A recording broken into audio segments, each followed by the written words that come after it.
Hello, friends. In today's live session, we shall discuss the use of apostrophe in English. As you know, an apostrophe is a punctuation mark used primarily in English language to indicate possession or to show the omission of letters in contractions. We shall discuss some other uses of apostrophe as well. Okay, I shall try to explain each and everything in English and Urdu language so you can get all of your ideas cleared. So let's get started. Use of apostrophe, इसको क्या हम pronounce करेंगे? Apostrophe. Okay, say it once again, anybody please. Abdul Aziz Tahir, can you pronounce this word?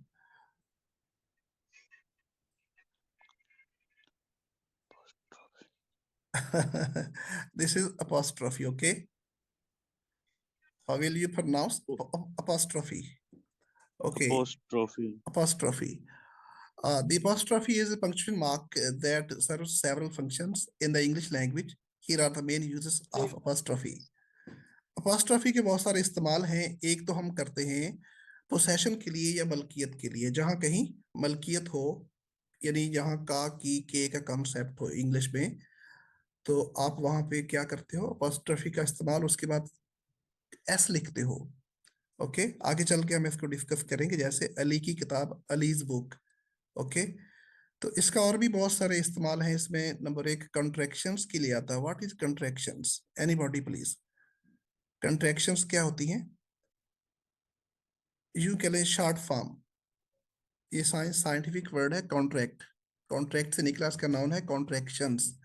Contractions are shortened forms of words where letters are omitted and an apostrophe is used to indicate the missing letters. Contractions short form होती है, ये shortened version होता है अल्फाज का, जहां पे कुछ हम लेटर्स या उसमें अल्फाबेट्स को ओमिट करते हैं या स्किप करते हैं, और उनकी जगह पे हम ऊपर अपॉस्ट्रॉफी यूज करते हैं। Examples, we have got so many examples. Okay, नीचे मैं आपको अभी शो करूंगा। इसमें जैसे आई एम के लिए इसकी कॉन्ट्रैक्टेड फॉर्म क्या है? I M. इसको हम बोलेंगे फुल वर्जन को हम बोलेंगे I am.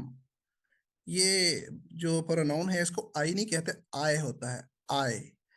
I am. Okay, इसकी कॉन्ट्रैक्टेड फॉर्म क्या है? I am. Okay, you are, your, it is, it's, they have, they've. Okay, all of these are contracted forms. तो इसका फर्स्ट यूज क्या है अपॉस्ट्रफी का? It is used for contractions. Contractions के लिए इस्तेमाल होता है। नीचे में कुछ वर्ब्स हैं, उनकी कंट्रैक्शंस मैंने उसको आपके लिए सॉर्ट आउट की हुई है, तो मैं फाइल आपको बाद में ग्रुप में शेयर कर दूंगा। ओके, आप देख लीजिए। Verb contractions used in daily language, जो हम रोजमर्रा जिंदगी में कंट्रैक्शंस यूज करते हैं। याद रहे, कंट्रैक्शंस नॉर्मली हम स्पोकन में यूज करते हैं। आपने टेक्स्ट बुक्स में ये देखा होगा, राइटिंग फॉर्मेट में ये आमतौर पे आता है, लेकिन हम ये भी यूज कर सकते हैं। ओके, ये हमें करना पड़ता है सम टाइम, तो हमें इसका पूरी की पूरी अवेयरनेस होनी चाहिए।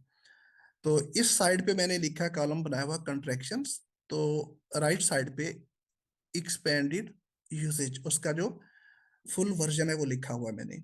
आई आई एम, फर्स्ट कंट्रैक्शन हमारे पास है आई एम, तो ये किसकी कंट्रैक्शन है? I M. फुल वर्जन हमारे पास है I M. The contracted form of I am would be I'm. So second one is can't. Some of the students say can't. You can pronounce these contracted words by two ways.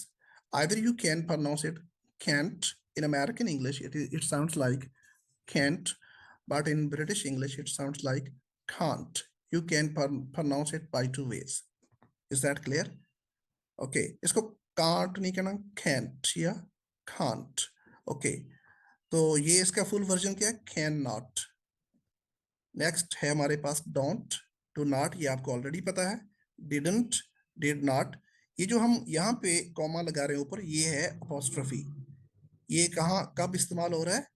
For contractions. Contraction में हम क्या करते हैं, कोई letter या alphabet को omit करते हैं, वहां से हम खारिज कर देते हैं, उसको स्किप करते हैं। तो want, that's very common. Want किसकी कॉन्ट्रैक्टेड फॉर्म है? विल नॉट, विल नॉट की। ओके, शैंट शेल नॉट की है, लेकिन हम शेल नॉट के लिए भी आमतौर पे आजकल वॉन्ट ही यूज कर देते हैं, ये कॉमन हो गया। Okay, won't, okay, this is for will not, shan't it is used for shall not. Okay, लेकिन आजकल विल नॉट और शेल नॉट दोनों के लिए ही हम सेम कंट्रैक्शन यूज कर लेते हैं, वॉन्ट। इसको वांट नहीं कहना, वॉन्ट।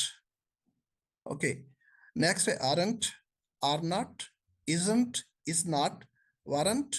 वार नॉट की कॉन्ट्रैक्टेड फॉर्म क्या है? Weren't. wasn't, was not, hasn't, has not. Okay, the contracted form of have not is haven't. इसको क्या बोलेंगे? haven't. Yes, Sayyid Wasim. Sir I have a question sir. Yeah, sure, you may ask. Sir पहले तो हम आई और we के साथ shall use करते थे, Yes, अब मैं, और जी जी, उनके साथ विल क्यों करते हैं? ये विल जो है ना स्पोकन में कॉमनली सबके लिए यूज होता है, लेकिन ग्रामेटिकली आई और वी के लिए शैल यूज करेंगे, बाकी सब के लिए विल करेंगे। Okay, shall is used for first persons I and we in grammar. Okay, for rest of all the nouns and pronouns we will make the use of will. Is that clear? You are absolutely right, but in spoken it's common, we commonly make the use of will for all the nouns or pronouns without any discrimination. Okay, तो लेकिन grammatically हमें shall ही use करना है। Okay, is that clear? Yes sir. Okay, thank you. Okay जी, आगे है जी, ये हमारे पास है हैड नॉट। नेक्स्ट क्या? Had not. इसकी the contracted form of had not would be hadn't. क्या इसको बोलेंगे? हैडंट। वॉज नॉट, इसकी कॉन्ट्रैक्टेड फॉर्म है wasn't। क्या बोलेंगे? कॉन्ट्रैक्टेड फॉर्म, यानी इसकी कॉन्ट्रैक्शन है wasn't। Would not, the contraction of would not is wouldn't। could not के लिए couldn't, shall not के लिए, सॉरी, should not के लिए shouldn't, she had and she would। ये दो सेंटेंस है मेरे पास, दो फ्रेज हैं। she had, मैंने फुल सेंटेंस नहीं लिखा टाइम बचाने के लिए आपका। she had या she would दोनों के लिए क्या आएगा? she'd, she'd। यहाँ पे मेरा क्वेश्चन पैदा होता है, how would you differentiate whether this one she'd has been used for she had or she would? Okay, how can you differentiate? That's quite easy. Anybody please? Sayyid Sibte Hassan, yes. Sir she would future tense के लिए use होगा और she had passed tense के लिए। Very good, you are right to some extent। मैं, मेरा question बड़ा simple है, मैं ये पूछ रहा हूँ, हमारे तो दोनों सूरतों में हमें कंट्रैक्ट फॉर्म शीड आएगी ना, शी हैड के लिए भी और शी वुड के लिए भी। हमें क्या पता चलेगा कि ये हम शीड जो है, ये कंट्रैक्टेड फॉर्म ये किसके लिए आई है? शी हैड के लिए आई है या शी वुड के लिए? ये मेरा बेसिक क्वेश्चन है। आप सर कुछ मे आई कुछ हद तक ठीक हो। यस फातिमा, सर वो सेंटेंस के कॉन्टेक्स्ट से पता चलेगा। एग्जैक्टली अगर हमारे पास शी हैड शीड के बाद थर्ड फॉर्म है, it means it has been used for she had. Okay, because हमारे पास पास्ट परफेक्ट में हैड के बाद थर्ड फॉर्म आती है, यानी पास्ट पार्टिसिपल। अगर हमारे पास हो शीड डन हर वर्क, तो it means she'd has been used for she had. लेकिन वुड के बाद हमें हमेशा फर्स्ट फॉर्म आती है। मैं आपको नेक्स्ट समझाऊंगा कि वुड कहाँ कहाँ यूज होना है। ओके, अगर हमारे पास हो she would do her work, तो हम वहां पे हमें पता चलना चाहिए कि ये वहां पे लिखेंगे तो शीड ही है ना कॉन्ट्रैक्ट फॉर्म। अगर शीड के बाद डू है, शीड do her work, it means ये है कि she would do her work. Okay, तो वुड के लिए भी शीड है, शी वुड के लिए भी शीड, और शी हैड के लिए भी शीड। Is that clear? तो मैं आगे चल के आपको सिखाऊंगा। अगर मैं बोलूं शी वुड, अगर मैं यहां लिखूं do, let me take a pencil to draw. ये बड़े जबरदस्त किस्म के रूल होते हैं, आपको ये प्रोनाउंसिएशन के आपको समझने चाहिए। आपको नजर आ रहा है मैंने क्या लिखा? ये अभी मैंने क्या लिखा जी? ये दो सर। जी आपने दो लिखा अब ये है। सेंटेंस है, she we would never say she would do, we cannot pronounce two d sounds right here। okay, rather we would simply say she would do। ये यहाँ पे इसमें मर्ज हो जाएगा, ये इसको हम बोलेंगे she would do, would do, इसको हम she would do नहीं कहेंगे, would do. We shall never create 2D sounds here, okay? Rather that will be pronounced she would do. इसको मर्ज करके बोलते हैं. आपने सुना होगा जो अमेरिकन हैं या ब्रिटिश जो भी है बड़ा स्पीडीली बोलते हैं, तो समटाइम्स हमारे स्टूडेंट्स को समझ क्यों नहीं आती? क्योंकि वो रूल्स को फॉलो करते हैं. हमारे बच्चे रूल्स को फॉलो नहीं करते. ये ऑथेंटिक रूल है. तो इसमें को मैं अगर आप क्वेश्चन करोगे तो मैं बताऊंगा, क्योंकि आप बिल्कुल सुस्त होके बैठे होते हो. इसको हम शी वुड डू बोलेंगे, शी वुड डू नहीं बोलेंगे. इसको मैं अगर आज टाइम मिला तो आज समझाऊंगा, नहीं तो नेक्स्ट लेक्चर में आपने मुझे याद करवाना है कि मैं ये रूल आपको डिटेल से समझा दूं. ओके, तो एनी हाउ इसको हम क्या बोलेंगे? She would do, she would do. Okay, we can never say she would do. Would do नहीं कहेंगे, वुड डू बोलेंगे. Is that clear? ओके जी. तो आई थिंक सर क्या दैट्स बोलेंगे? She do. She would do, she would do, would do, would do. इसमें तो D 2 times पढ़ा जा रहा है ना. शी वुड डू, यहाँ पे नहीं डी. तो सर हम इसे शीट नहीं बोलेंगे. नहीं नहीं, वो अगर would की मैं कंट्रैक्टेड फॉर्म की बात नहीं अभी कर रहा, मैं फुल सेंटेंस की कर रहा हूं ना, मैं आपको समझाने के लिए. यहाँ पे इसको अगर हम फुल पढ़ेंगे तो क्या बोलेंगे? She would do. मैं शी वुड डू नहीं बोल रहा, मैं बोल रहा हूँ शी वुड डू. अगर हम कंट्रैक्टेड फॉर्म की तरफ भी आते हैं तो फिर तो डी वैसे खत्म हो गया ना. She would do, would do इकट्ठा बोल लेंगे, लेकिन हमें पता होना चाहिए किस केस के लिए है. यह शीड, हम बोलेंगे शी डू, शी डू. आगे चल के आपको समझ आएगी, मैं समझा दूंगा आपको नेक्स्ट लेक्चर में. ओके, इसके बाद अगर हमारे पास डू है first form, it means this sentence is she would do. Would do की कंट्रैक्टेड फॉर्म है शीट. शी वुड की क्या है? शीट. इसको हम शीट बोलेंगे. आगे डू है तो we will never create two D sounds right here.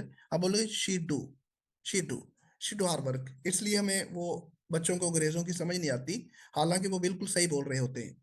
She do. तो आपको पता होना चाहिए उसने क्या बोला. उसने कहा शी शीट डू. या 2D साउंड्स क्रिएट नहीं होनी. एनी हाउ मैं आपको आगे चल के इसको डिटेल से समझा दूंगा. फिलहाल के लिए इसको आप ज़हन में बेशक ना रखें. ये जो शीड है, मेरा जो बुनियादी क्वेश्चन है वो ये है कि ये शीड है, ये शी हैड के लिए भी है और शी वुड के लिए भी है. ओके, आपको आप फिलहाल के लिए इसको याद रखें. शी हैड या शी वुड दोनों के लिए क्या है? शीट. क्या बोलेंगे? She'd. Okay, next we have got he'd. इसको क्या बोलेंगे? He'd, he'd. तो ये है ही हैड के लिए भी या ही वुड के लिए भी. Again we have got the same rule. Past perfect के लिए भी, और ये सिंपल पास्ट में आता है वुड के बाद फर्स्ट फॉर्म. मैं आगे चल के कभी बताऊंगा नेक्स्ट लेक्चर में वुड के बाद फर्स्ट फॉर्म कहाँ कहाँ आती है. ओके, तो चलो अगर मैं सिंपली यहाँ पे बता दूं, माजी में अगर काम रिपीटेडली होता रहा हो, बार बार होता रहा, हम वुड के बाद फर्स्ट फॉर्म यूज करते हैं, या यूज टू के बाद फर्स्ट फॉर्म. तो अब आप डिटेल नेक्स्ट पढ़ेंगे. ओके, शीज, इसको क्या बोलेंगे? शीज, शीज. तो ये किसके लिए है? शी इज या शी हैज. यहाँ अगेन मेरा क्वेश्चन पैदा होता है कि हमें क्या पता चलेगा whether this one has been used for she is or she has. ये पीछे फातिमा ने बता दिया. she अगर मैं आपके बताऊं सर? यस, सर अगर फर्स्ट फॉर्म आएगी ना तो वहां पे इज होगा, और जहाँ पे थर्ड फॉर्म आएगी वहां पे हैज होगा. सिंपल. सिंपल नहीं है भाई, सिंपल नहीं है. इतना सिंपल नहीं जो आपने बना दिया. मैं लिख रहा हूँ, आपको नजर आ रहा है मैं क्या लिखा? Yes sir. मैं लिखा अब शीज डूइंग, शीज डूइंग. जी सही है सिप्ते हसन. सर मैं यही कह रहा था, आपने लिख दिया. खैर, अगर शी इज अगर डूइंग हो गया तो फिर इज आईएनजी आएगा. फॉर्म अगर है, उसने कल शी हैज डन होगा तो फिर हैज आएगा. Very good. अगर आईएनजी फॉर्म है तो इट मींस हाँ जी, ये है कि हाँ शी जी, हाँ इज, जी. शी इज के लिए आया है. ओके, अगर थर्ड फॉर्म है तो ये है शी हैज के लिए. ओके, ये कॉमन मतलब अगर सेंस. वो कर रही है तो फिर इज, अगर वो कर लिया है उसने तो फिर डन, वो हैज आएगा. हैज आएगा. लेकिन हम कंट्रैक्टेड फॉर्म लिखी होगी तो उसके साथ डन आएगा. अगर आएगा she is done, she is done her work, it means it has been used for she has. अगर हमारे पास है she is doing her work, it means this one has been used for she is. Okay, that's quite easy. Very good. Okay जी, next है हमारे पास he is या he has के लिए उसी तरह ही इज, इट इज के लिए इट्स, ये देख ले इट्स। समटाइम बच्चे ये इसमें फर्क नहीं करते, इट की पोजेसिव फॉर्म तो इट्स है ना, ये वाली वहां ये होती है, वहां पे कॉमा नहीं आना, क्या होती है, it's.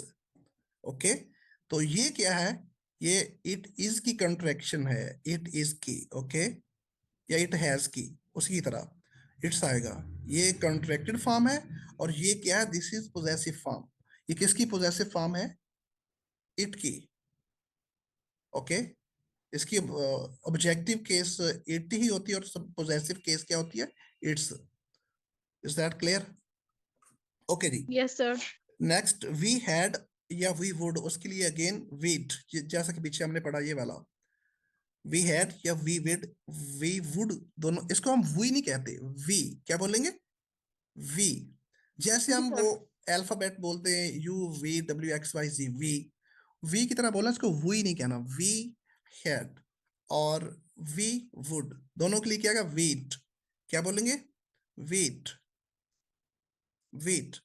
Okay, next we have got they are के लिए क्या होगा, they're, R would be slightly pronounced, it's better to skip right R sound here, you can simply say there, okay, they are में तो लेटर आर तो वैसे भी नहीं पढ़ा जा रहा, ये मैं आपको नेक्स्ट अलग से एक पूरा लेक्चर बनेगा इस पे, कहाँ पे हमने आर साउंड को स्किप करना है, तो वो अलग से एक बहस बन जाएगी लंबी। तो एनी हो, आर नहीं होता, ये होता आ, इसकी साउंड ये होती है, क्या साउंड बनेगी, इसकी साउंड ये बनेगी उर्दू में, अगर मैं आपको लिख कर दिखाऊं, ये हम आर नहीं बोले, आ। ओके, तो मैं आगे चल के सिखाऊंगा ये ऐसा क्यों है। तो एनी हाउ दे आर, इसकी कंट्रैक्टेड फॉर्म है देयर, यू आर योर, या इसको सिंपली बोले you're, they have they've, they've, we have we've. Yes Sayyid Waseem. Sir जब आपने डी आर लिखा तो वो एपोस्ट्रोफ लगाया और जब यू आर लिखा कॉमा लगाया, सर ये क्या? नहीं, वो अपोस्ट्रोफी, वो उसको थोड़ा लिखने में, आप जब भी लिखोगे आपसे यही लिखा जाएगा ना।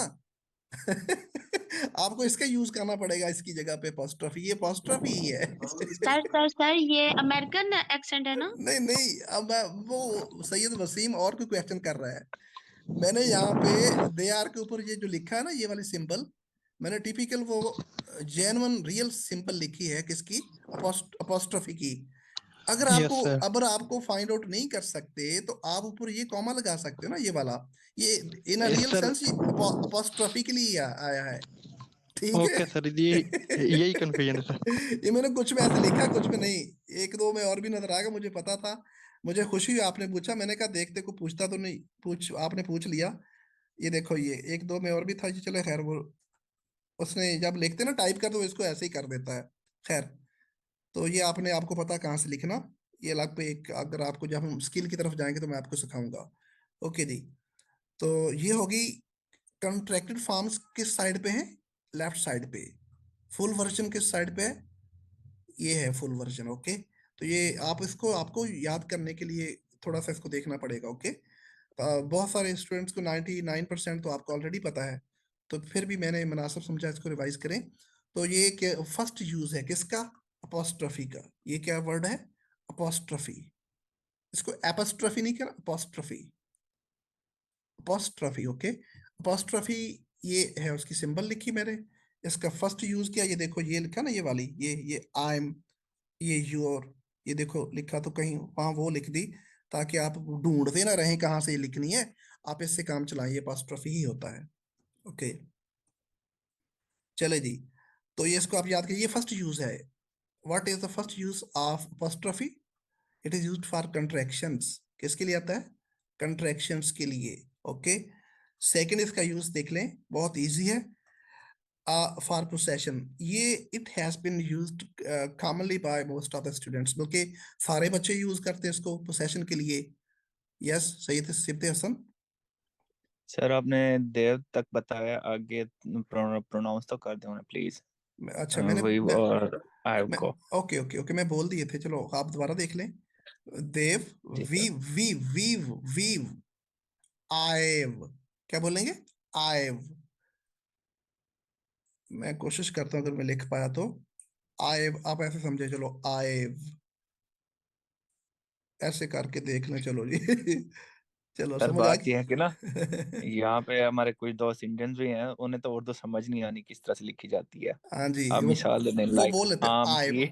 आइव, I've, I've, okay. We've, we've, I've. इसको फुल वर्जन में हम बोलेंगे आई हैव, उसको बोलेंगे आइव। ओके जी, is it clear? Have you got it? Yes sir. Good. Next है जी, इसका सेकंड रूल क्या है? पोसेशन। सेकंड रूल क्या है? पोसेशन।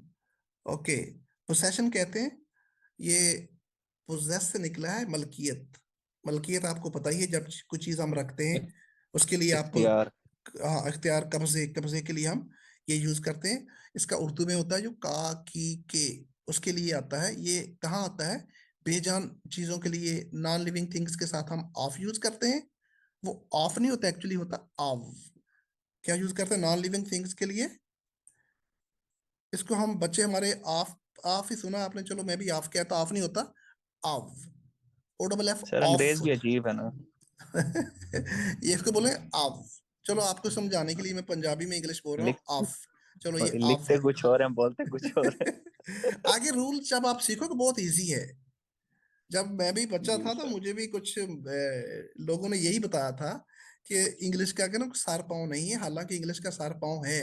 जैसे हमारे अरेबिक के पूरी की पूरी उसके हिज्जे, उसकी ट्रांसक्रिप्शन होती है ना ऑथेंटिक, जो जी सर। गलत गलत हम बोलते हैं तो गुनाह भी होता है ना, अरेबिक कराने पर गलत पढ़े जी जी। तो अंग्रेज भी गुस्सा करते हैं। उर्दू भी हम उर्दू भी हम गलत बोले ना उसका तलफ्फुज, तो गुस्सा आता है हमें। हम उर्दू तो हम अच्छी बोल ही नहीं रहे ना। आज उर्दू के टीचर एब्सेंट है, मुझे लगता है जाहिद साहब बोल नहीं रहे। जाहिद साहब बोल नहीं रहे, उर्दू वाले गायब हो गए। जाहिद इकबाल साहब बैठे हैं? जाहिद इकबाल साहब, मैं ठीक कह रहा हूँ? उर्दू बहुत मुश्किल लैंग्वेज है जी। कुछ मेरे दोस्त हैं इंडियन, बहुत एक डिफिकल्ट भाषा है जी उर्दू। एनी हो, इस पर कभी मैं एक लतीफा सुनाऊंगा। मेरा लतीफा भी कुछ मकसद के लिए होता है, मजाक में भी जो बात करना, आपको कुछ समझाना, उसका मकसद होता है। खैर, तो पोजेशन, तो नॉन लिविंग थिंग के साथ हम ऑफ लिखते हैं, या ऑफ कह लो, ठीक है जी। आप कहते हो कुर्सी की टांग टूट गई है या टूटी हुई है, चलो जी। The leg of chair is broken. The leg of chair is broken. ये बेजान चीज है, नॉन लिविंग थिंग के लिए ऑफ आएगा, या ऑफ। और इंसानों या जानवरों के लिए, लिविंग थिंग्स के लिए हम बोलेंगे अपॉस्ट्रोफी। ये रहा, ठीक है जी।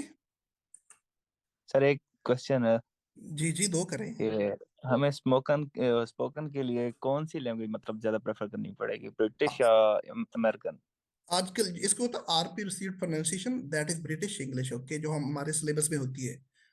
ठीक है। हमारे ये सिलेबस तो में हमारे ब्रिटिश, पाकिस्तान में होती है ना। जहाँ दुनिया में सबसे ज्यादा आरपी को रिकग्नाइज किया जाता है, एक्सेप्टेबिलिटी है, उसको बोलते हैं आरपी, रिसीव्ड प्रोनाउंसिएशन। ओके, वो ब्रिटिश इंग्लिश है। तो लेकिन अमेरिकन भी हमें बोलना पड़ती है, और आजकल तो कॉमन हो गई, कुछ लोग अमेरिका में जाके सेटल हुए तो ब्रिटिश वो अमेरिकन को मिक्स कर रहे हैं, कुछ ब्रिटिश बोल, कुछ अमेरिकन भी कुछ वर्ड्स ब्रिटिश बोल लेते हैं, इसमें कोई बात नहीं है। लेकिन जो भी बोले आपने सही बोलना, या तो वो आपका एक्सेंट अमेरिकन हो या ब्रिटिश। मिक्स अप करके भी कुछ बोलो ना। कुछ वर्ड्स को आप जी। अमेरिकन एक्सेंट से भी बोलते हो और कुछ ब्रिटिश, वो गलत नहीं है, उसको आप सिंगापुरियन कह देते हैं, एक्सेंट मिक्स अप हो गया ठीक है। है। हाँ, लेकिन ठीक लेकिन है। लेकिन जो हमारा एक्सेंट है वो उसका सर पाँव है ही नहीं कहीं भी, ठीक है। जी जी। हमें कोशिश करनी चाहिए whether we should adopt American और British, okay, we have got two choices, okay. Sir ये तो ब्रिटिश भी गुस्सा कर जाते हैं अमेरिकन अगर एक्सेंट हो तो। लेकिन आप इसको, मैं जब आप सिखाऊंगा ना आपको, आप डिफरेंशिएट कर लोगे कि whether somebody is pronouncing American accent और ब्रिटिश, ओके, बहुत इजी लगेगा आपको। ब्रिटिश और अमेरिकन, ठीक है सर। इनका जमीन आसमान का फर्क है। सुनने में बच्चों को जिनको नहीं पता वो समझते हैं गोरे बोल रहे हैं, ऐसा नहीं है। इनमें बहुत, हम्म। यानी जमीन आसमान का फर्क है। इनके बाकायदा रूल्स हैं, मैं आपको रूल्स सिखाऊंगा इंशाल्लाह। Any how, the sir dogs वही टॉय, द डॉग्स टॉय, इसको टॉय नहीं बोलना हमने, क्या बोलेंगे? Toy, toy, the dogs toy. अब मैंने बोला था नॉन लिविंग थिंग्स के लिए आपने मलकियत के लिए, पोसेशन के लिए क्या लिखना? ऑफ। लिविंग थिंग्स उसमें एनिमल्स भी आ गए और जानवर, इंसान कोई भी हो, तो उसके लिए आपने अपोस्ट्रोफी कॉमा और एस लिखना है। क्लियर हो गया जी? Okay, the toy belongs to the dog, इसलिए हमने क्या लिखा? ये अपोस्ट्रोफी कॉमा, और आगे एस भी लिखेंगे का की के लिए। ओके, क्लियर हो गया यहां तक? एक चीज आगे चल के बताऊंगा, जी सर। ये यहां तक एक दफा समझे, आगे चल के मैं एक चीज और बड़ी इंटरेस्टिंग बताता हूं आपको। अब जॉन्स कार, जॉन की कार इंसान है, the car belongs to John, ये उसकी मलकियत है, उसके लिए क्या लिखेंगे? अपोस्ट्रोफी कॉमा और साथ ऐसा आ जाएगा, John's car. Okay, next, the children's playground, the playground for the children is for the children, is यहाँ पे मिस हो गया, चलो खैर। यस, सही Sibte Hasan. Sir can you please pronounce again, car को एक बार फिर प्रोनाउंस कर दें, car, आवाज okay, कट गई थी मेरे। okay. In American English it will be pronounced car, but in British that will be pronounced with open approximation. They would simply say car. जैसे हम कोई चीज कहते हैं, खा भाई, खाना खा लो जी, खा। बस आर को गुम कर देना। आर को, आर एंडिंग पोजीशन पे इसको हमने खत्म करना है। ये कि मैं कल या परसों ठीक। नेक्स्ट लेक्चर में अलग से एक आपके लिए लेसन तैयार करूंगा, आपको इस तरह लिख के दूंगा जैसे कल सिखाया था ना आपको। बहुत बहुत जबरदस्त था कल वाला जी जी। लेक्चर, उसको आपने भूलना नहीं जिंदगी भर। तो इसको हम बोलेंगे cow या cow। अमेरिकन इसको हमेशा बोलेंगे cow, ब्रिटिश बोलेंगे cow, John's cow। American sir Lahore ही लगते हैं थोड़े से। अमेरिकन बोलेंगे जॉन्स cow, जैसे वो बोलते हैं park, ब्रिटिश, अमेरिकन बोलेंगे park। ये डिफरेंस है, आगे चल के आपको पता चल जाएगा। नहीं हो, जो मेरा मेन मुद्दा है, जो रियल ऑब्जेक्टिव आज को क्या सिखा रहा हूँ, तो ये अपोस्ट्रोफी। ओके, यहाँ पे अपोस्ट्रोफी कॉमा और साथ एस भी है मलकियत के लिए। The children's playground, the princess, the prince gown, यहाँ पे आपका क्वेश्चन पैदा होता है जो कि आप किया नहीं अभी तक। यहाँ पे मैंने एस मिसिंग क्यों किया? सर यही मैं पूछने लगा था, यहाँ पे अपोस्ट्रोफी भी लास्ट में है हाँ जी, और एस भी करना है। बस अभी के लिए और आप ध्यान में अक्सर रखें, इसी तरह से मैं होता है। अभी आपको सिखा देता हूँ, सुन ले सारे बच्चे गौर से। ये जो कुछ बहुत सारे लोगों में एक बहुत बड़ी कंफ्यूजन है, बल्कि मैंने कई राइटर्स को भी देखा मिस्टेक करते हैं, इवन के टीचर मेरे जैसे। मैं आपको सिंपल रूल सम अप करके बता देता हूँ। आपके पास जो नाउन है, सिंगुलर हो या प्लूरल, वो अजीब कॉन्सेप्ट बच्चों में वो पैदा कर देते हैं कि सिंगुलर के लिए अपोस्ट्रोफी कॉमा और ऐसा ना, प्लूरल के लिए ना, ऐसा हरगिज नहीं है। ये एग्जांपल देख लें, ये प्लूरल है चिल्ड्रन, यहाँ अपोस्ट्रोफी कॉमा भी है और एस भी आया है। तो एक सिंपल रूल ध्यान में रखना है, हर वो नाउन,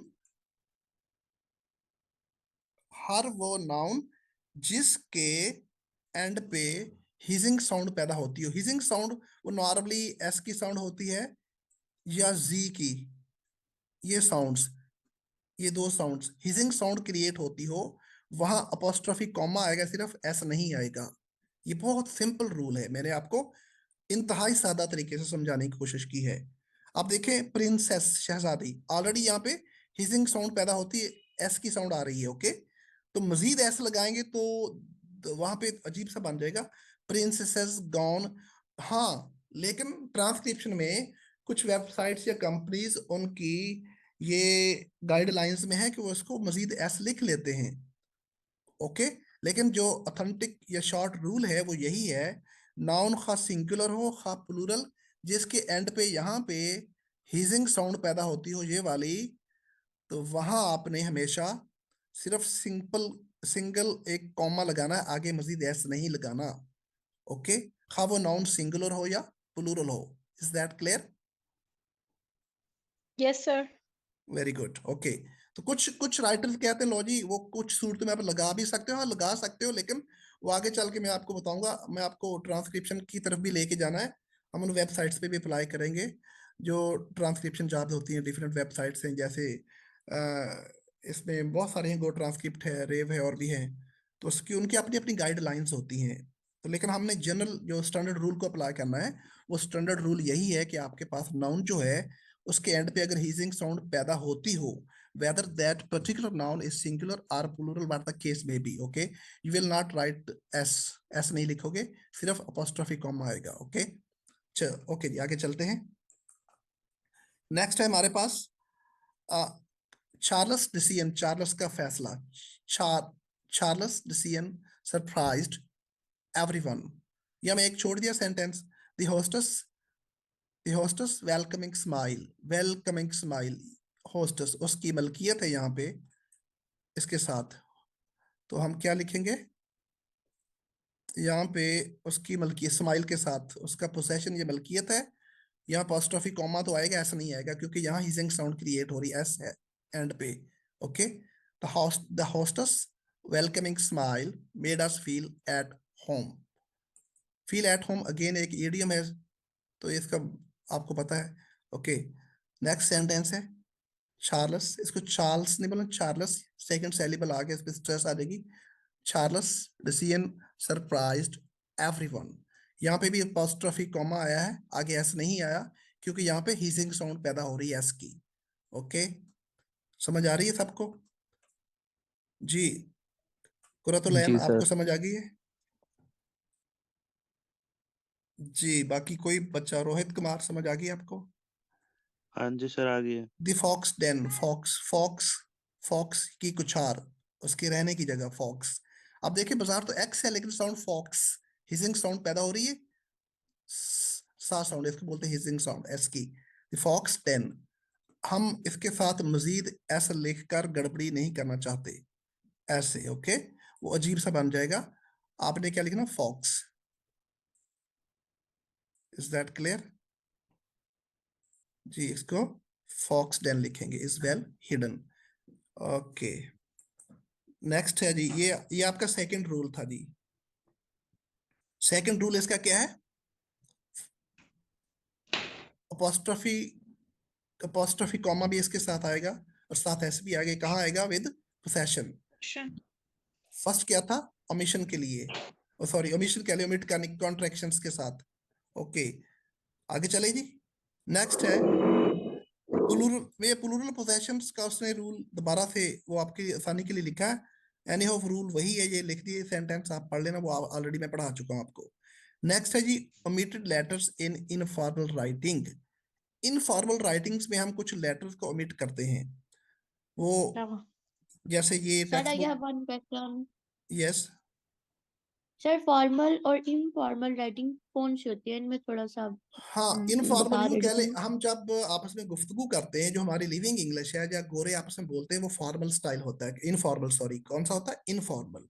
फॉर्मल जब आप दफ्तरी लैंग्वेज यूज करते हो, जब राइटिंग फॉर्मेट में आ जाएगा, फिर आप फॉर्मल यूज करते हो।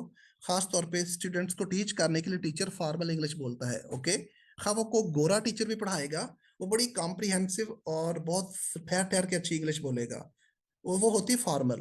जब वो आपस में गुफ्तगू करते हैं, वो कंट्रैक्शंस भी यूज करेंगे, वो स्लैंग्स भी यूज करेंगे, वो होती है इनफॉर्मल। जैसे मैंने एक दिन पहले भी आपको एग्जांपल दी थी, अगर मैं कहूँ I am really maxed out, I want to back out in front of television right now, ये मेरा स्टाइल कौन सा, इनफॉर्मल है।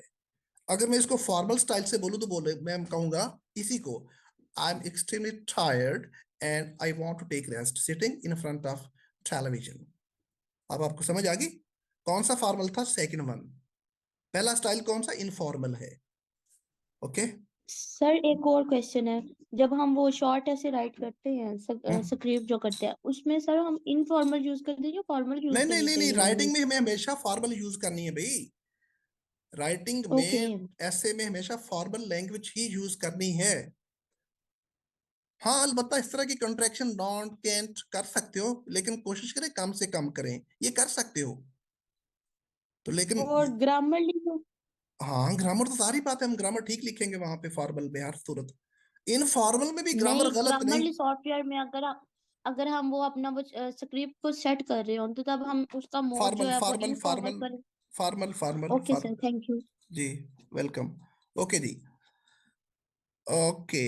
अब तीसरा इसका इस्तेमाल क्या है, टाइम एंड मेजरमेंट एब्रीविएशंस। ये आपको ऑलरेडी पता है, हम कहते हैं 5 फुट यानी 5 फीट 10 इंचेस, तो हम क्या बोलेंगे 510 तो दरमियान में हम वो कॉलन नहीं लगाएंगे, हम दरमियान इसके ऊपर एक इस तरह का क्या लगाएंगे, अपॉस्ट्रोफी लगाएंगे 5, और यहाँ पे डबल आ सर जाएगा। जी जी सर मैंने मतलब बहुत सारे टीचर्स को ऐसे सुना है कि ना कुछ मेजरमेंट पढ़ते हैं और कुछ मेजरमेंट पढ़ते हैं। मैजा होता, मैजा मैजा मैयर नहीं होता, मैजा जैसे प्लेजर नहीं होता, प्लेजर अच्छा प्लेजर।